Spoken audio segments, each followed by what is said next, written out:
Hey, what's up everybody? It's Kellen here from Start Your Systems, and welcome to another Monster Energy Supercross, the game, official track gameplay, the replica of the 2018 Minneapolis Supercross, coming up this weekend, IRL, and once again I have done my best at recreating the upcoming track. It's not perfect, it's not to scale, it's not anything amazing, I guess, but it's as close as I felt like I could get to making a track that was similar to the track that they'll be racing this weekend, and also worked pretty well as well. So basically what these videos entail is I'm going to actually talk about the track here for a little bit, and then I'm going to go ahead and recap what happened last week in the real life Supercross racing at Seattle as part of our little soiree. So you get to see me play the track a little bit and talk about some of my thoughts and opinions. I'm not going to make this video too long, but hopefully it's entertaining nonetheless. So I used the start straight that has the full 180 U-turn into this first corner for the track, and you'll notice coming out of the corner there's a slight right-left kink just to get the track to go a little bit further away from coming into itself. This is a 3-footer, this is a 5-footer, then this is a 5-foot 3-inch jump, and there's 2 straightaways in between each of these. Another 5-footer, and then again another little right-left kink, which basically makes 3 small straightaways, and then a 3-footer, 2 small straightaways, a 5-footer, 2 small straightaways, and a 3-footer. And you'll notice I ended up like right next to the starting gate there. Normal bowl corner, and then a 3-5-3 with 2 straightaways in between each jump. Long straightaway and medium straightaway into a Supercross triple, which is a 10-footer, 2 short straights, a 6-footer, 2 short straights, and a 6-foot landing. This is the, what do you call it, the half whoop, with the half whoop on the left. That is a 6-foot tabletop, 3-foot single, the 6-foot landing, 3-foot single, and then the half whoop on the inside. There's actually going to be like a roller right about here, but you can't really make it at mid-corner. All right, so then we got a 3-foot single, a 6-foot reversed landing, and then this is 2 7-foot tabletops back to back with only 1 small straightaway in between them. And then this is 2 straightaways, and then excuse me, a 3-foot single, 1 long straight, and then a 3-foot single, 3 straightaways, another 3-foot single, and then the kink, and then this is a 6-foot landing right into a 3-foot single, 3 straightaways, and then another 3-foot single, medium straight, and then finish line jump with the taller landing jump after a medium straight and 3 short straights. And then out of the corner right away is the small whoop, or I'm sorry, the large whoop, then the 2 small whoops, and then the alternating half whoops followed by a small and then a large whoop. 75-degree corner, medium straight into another Supercross trip with the exact same dynamics as the other end. Medium straight into a low whoop, and then a bunch of 3-foot singles in a row into a low whoop out. And then again, the same exact thing coming back this way, and that's how I make my whoops, is a low whoop entry and then 3-foot singles back to back to back to back. So that is, generally speaking, how I made this track, to give you an idea of how I put it together. I know I get some people who ask questions on these videos like, how did you make that track? Because obviously this is on the PC, so if you're on PS4 or Xbox One, this exact track that I made is not available on those systems. So I understand people maybe like taking some of my concepts and building it for your own, which is cool beans, man. Run with it. If you want to try to make this very similar replica on your own, on whatever system you're on, that I think that's awesome. So just trying to help you guys out, understand a little bit about how I make tracks like these, with putting the couple straightaways, small straightaways in between each jump for transitions to allow for speed to build and stuff like that. Most of the time these tracks are built for 450 spec only, because I don't have a ton of time to put in building the track and then thinking about how I could ride it on a 250. And they only let you test it on a 450, which is another stupid thing about this game. So yeah, 450, very centric track. I think you could still do most of the lines on a 250, but obviously I do this gameplay on a 450. I play it on a 450. I test it on a 450, and it's kind of just more or less built for a 450. I really like this section right here because there's a couple different lines, and I'll try to detail them, but you could check up and tap and then on, off, and then triple double into this corner, which I just made a mess of. And then I'll talk you through a couple other ones later on. But I'm going to go ahead and jump into some Supercross talk right now. Seattle Supercross in the books. We only have 4 rounds left of Supercross, if you can hardly believe that. It's kind of weird to me. Maybe you guys don't have the same feeling, but doesn't it seem like Ken Roczen just had that huge crash at Anaheim 1 or Anaheim 2 last year? Like that huge destroyed his arm crash. Like we're so past that already that Roczen's already re-injured himself and is already almost recovered from his other injury and is getting ready to go for outdoors. And I feel like that in itself is like crazy to me that we're so far past Roczen injuring his arm to what seemed like beyond repair that he's already got his other arm that he injured this year fixed and it's getting ready to go for outdoors. I can't believe how fast Supercross is going. Anyway, Seattle, absolutely wild, crazy, exciting, but boring at the same time race with the rain falling out of the Seattle skies as it usually does, creating the absolute mud fest of the decade, I would say. I can't think of a mud race, maybe Daytona 2012, that was worse than what we were seeing out there, because normally speaking in a mud race, you see guys struggle, but not like have to roll everything. And that is pretty much what was happening. Occasionally you would see guys like bust out doubling a Supercross triple or maybe being able to pull out a double in the middle of a rhythm section. But other than that, they were rolling everything, which was insane to me because it wasn't raining like monumentally hard from what it seemed like on television. Obviously I wasn't there, so I can't say that for sure. But even if it was raining like a little bit, if you go back and watch like a Daytona 2008, it was monsoon conditions out there. There was puddles everywhere, and those guys are still able to jump stuff. So it just made a very weird kind of dirt mixture that those guys were having a tough time getting used to, and they were sliding around. And Anderson in his heat race crashed a bunch of times. It was such a weird race, but Seattle kind of always does that. But yeah, I made a prediction last week, right before the weekend, that I thought Eli Tomac and Aaron Plessinger were going to win. But I also said I don't think that my prediction will be right, because mud races always produce winners who you don't think would win. And lo and behold, they both win. So it just goes to show you that sometimes mud races can be predictable. Even though Jeff Emick started the broadcast by saying unpredictability is the key tonight. So yeah, Tomac, started right there with Anderson. Anderson led for a little bit, if I remember correctly. Or was it the heat race? Either way, Tomac got around Anderson or got into the lead and pulled away from Anderson a little bit. Then he made a couple of mistakes. Anderson was able to reel him back in. Yeah, Anderson was leading for a little bit. So then Tomac, Anderson crashed, and then Tomac got around him.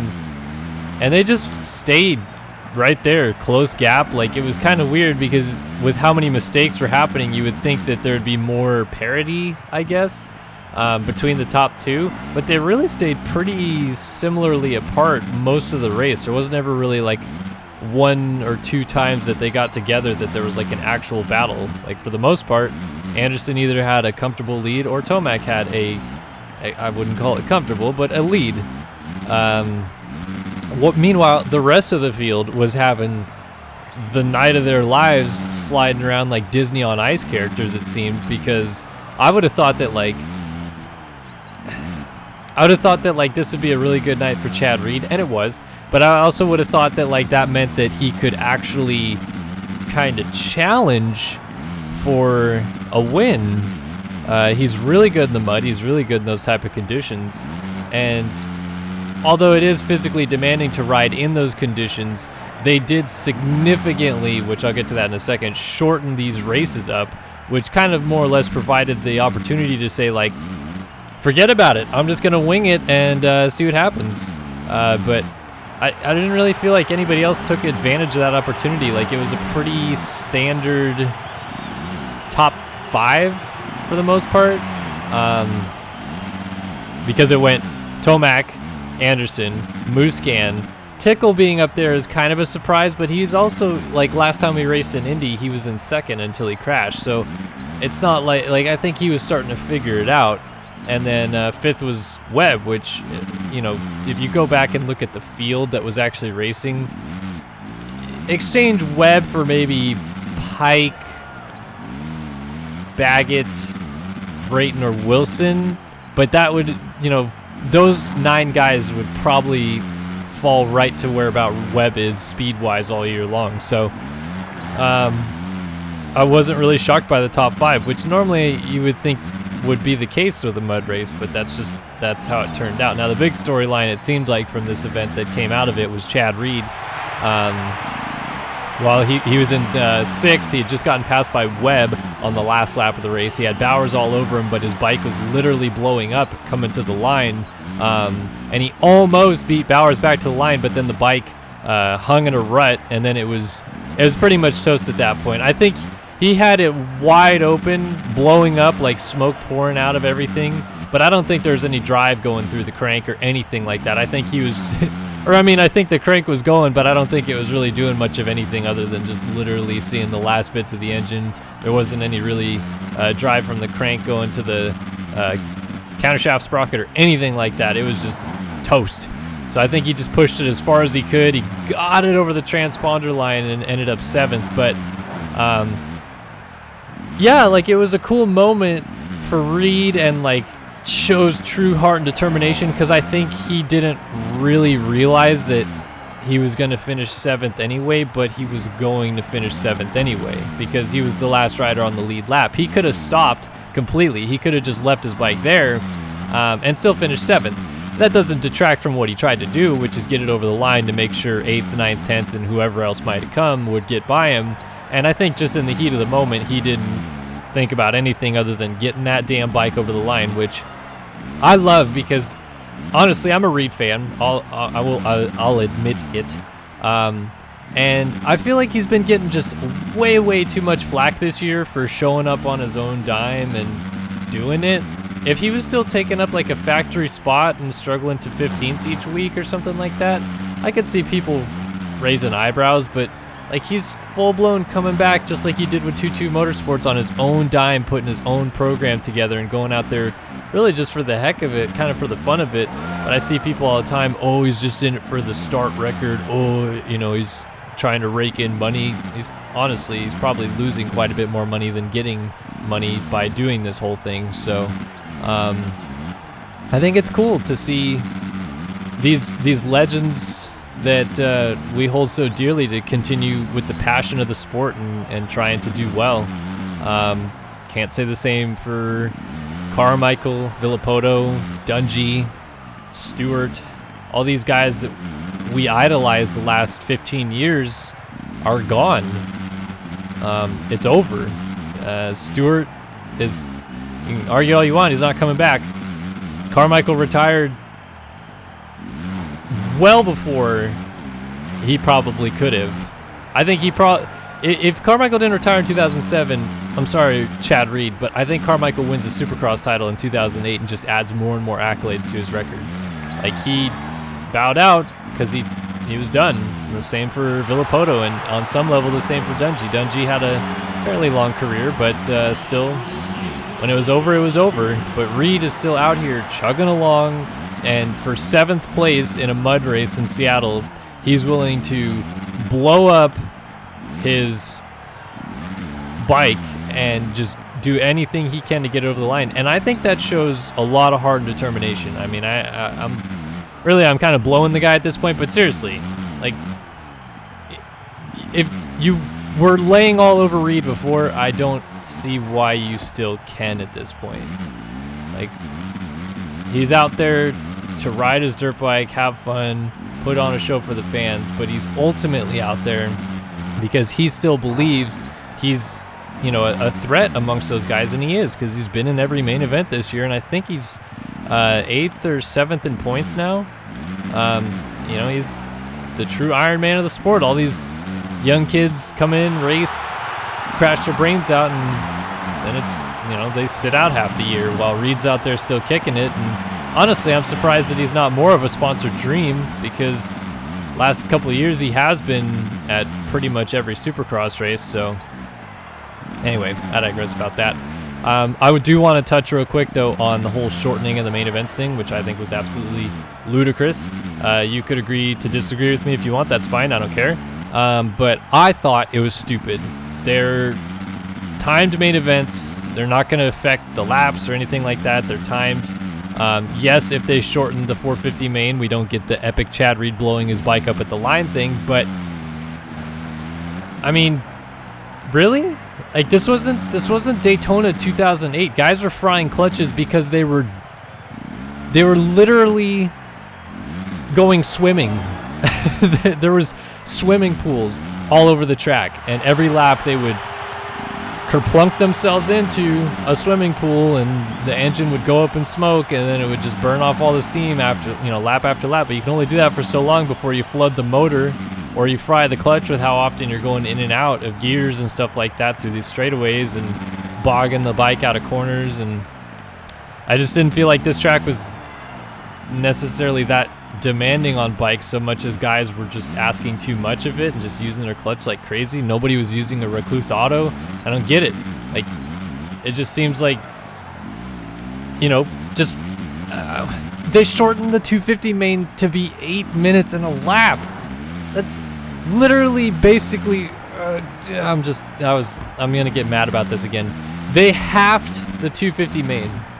And in most other forms of large-scale competitive motorsports racing, if you finish less than a certain amount of the expected race distance, you don't get full points.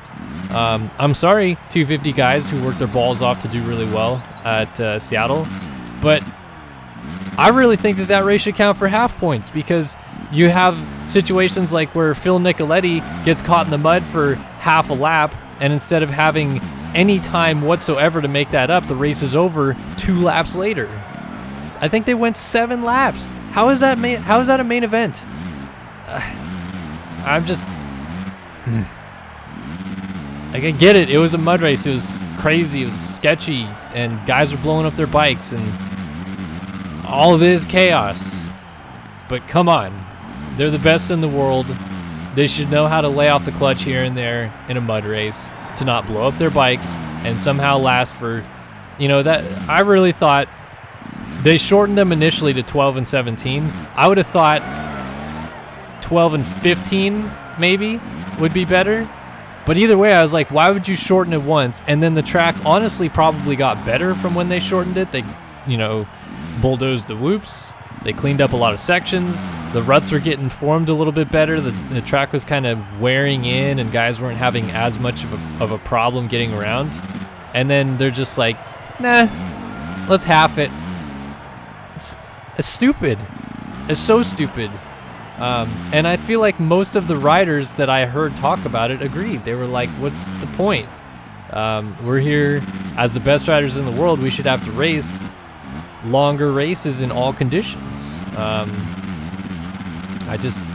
It frustrated me to no end, because I was like, that's so stupid. How can you award full points for a race that literally went half the distance? The 450 class is a different story, but to drive home the point of the 450 class, Daytona in 2008, which seems to be the race that everybody goes to when they talk about the intense mud races of the years that have gone by or something like that. That race was ridiculous. It was water everywhere. It was gnarly deep ruts and holes, and guys were definitely blowing up their bikes all over the place. That race went 12 laps, not minutes, laps. And the best lap that was ran during that whole main event was a 1:51. So that means that they basically, on a track that was in far worse condition and was probably tougher on motorcycles and machines, which were still mostly carbureted back then to begin with, so I can't imagine having to go through that whole situation. And those guys went basically 23, 24 minutes on that track. I don't get it. I'm done talking about it because it's just going to get me mad again. Either way, crazy racing. Really enjoyed watching it because it's so unique when these races happen, because you basically throw the best riders in the world into a situation that they're very rarely presented with. Especially pro riders nowadays, they don't race a whole lot of mud races and Supercross. There's a few pretty gnarly rain races recently in the outdoor championship. But the last like really good true mudder in Supercross was, I think, a few years ago. Most of the time the Dirtworks track crew does such a good job of preparing the track, so it's cool when they actually are faced with a situation like this that they have to just approach the whole night differently, approach the racetrack differently. It's a brand new challenge for a lot of these guys that maybe haven't been racing a 450 long enough to see one of the true mudders that I'm talking about. So I thought it was really cool because you get to see them really push the limits of what they know how to do on a dirt bike in some conditions that are very, very challenging to push a dirt bike on. So I thought it was cool. I think a lot of the general public probably thought, good God, this is boring. They're barely moving and they're sliding all over the place and there's not much drama. But it felt like the Seattle fans were into it, man. Like there was a couple times that like Anderson crashed or Tomac crashed that the whole stadium was rocking. So I thought it was a pretty cool race to see, and yeah, I just generally enjoyed it. What else can I talk about? Talked a little bit about Josh Hill last week making his return to racing, and that I said I wished him luck and hope he did well. I really was looking forward to seeing him do well. I picked him in fantasy. Kind of, I wouldn't say it's where I expected him to finish, but I didn't really expect anything spectacular, although he was riding really well. He was in fourth for the first couple of laps of the 450 main event until he crashed, and then he crashed, and then he crashed, and then he crashed again, and then he crashed, and then he crashed one more time and finished 20th. So I think it was just, you know, a combination of not racing. He probably got pumped up a little bit. I didn't hear what he had to say, but those kind of conditions can probably tear you down pretty easily if you haven't been racing in a while and you're suddenly forced to do something like that. But it was cool to see him back. I haven't heard anything about him staying with the Yamaha team, but Barcia isn't supposed to be back for another 2 weeks, so potentially, I don't know. I still kind of err on the side of maybe give it to a privateer, like someone like Cedric Soubeyras, who got completely screwed by the nut-up Livin' 100 Suzuki team, who showed up with their rig and everything to Seattle, but then left unexpectedly and left Soubeyras with basically nothing. He had to borrow a bunch of gear. The HEP Suzuki and JGR guys got together and put a bike together for him, and he finished 13th in the 450 main event on basically, he was using boots that weren't the right size. He had to borrow a helmet. He had to borrow gloves.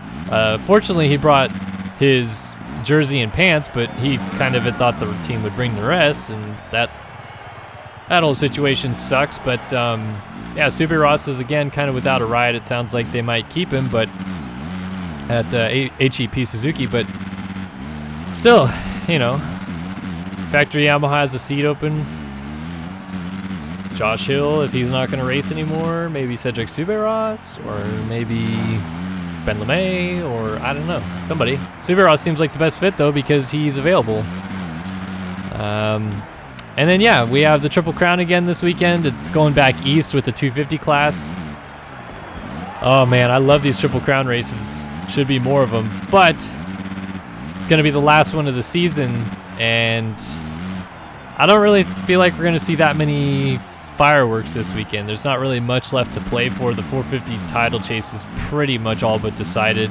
Not that Anderson can wrap it up this weekend with catastrophe or anything, but he would have to have something catastrophically go wrong for anything different than him winning the title to happen. So little bit of a stalemate in the 450 class. Tomac has now tied Damon Bradshaw for the most career victories without a Supercross title. So he could break that record this weekend with his 20th career victory. And yeah, back east for the 250 boys. So I'll talk about all that stuff in MX Simulator video coming up later in the week. But I thank you guys for watching this little gameplay on the Minneapolis Supercross replica that I made in Monster Energy Supercross, the game. You can go ahead and try it out on PC. It is SYS_Mini SX, MINNESX 2018. So you can try it out for yourself, or you could just watch this video and probably complain that I complain too much. There's a lot of people out there that think I complain too much. Maybe I should complain some more. But I thank you guys for watching again. Really appreciate all the support going on for the channel. It means the world to me right now. And hope to see you guys in all of our future videos. But thanks for watching. I'm Kellen. I'll see you guys in the next one.